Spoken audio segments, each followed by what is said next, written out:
শুক্রবারে কি রান্না করলাম সেটা আজকে ভিডিওতে থাকছে। হ্যালো ভিউয়ার্স, আসসালামু আলাইকুম। সবাই কেমন আছো? আশা করছি সবাই অনেক বেশি ভালো আছো। তো অনেকদিন ধরে আমার মেয়ে ডিমের কোরমা খেতে চাচ্ছিল।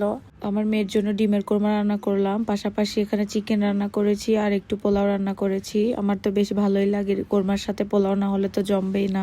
প্রথমে চিকেনটা আমি এখানে ভালো করে কষিয়ে তারপর একটু আলু দিয়ে নিয়েছি। আমার কাছে বেশ ভালোই লাগে আর আমার বাসা সবাই পছন্দ করে, শুধু আমার হাজবেন্ড ছাড়া। এরপর ঝোল দিয়ে দিয়েছি। এটা হচ্ছে বাড়িতে পালা মুরগি ছিল, আমার ননদ দিয়েছিল খাওয়ার জন্য। খুবই টেস্টি ছিল মুরগিটা, আমার কাছে তো বেশ ভালো লেগেছে।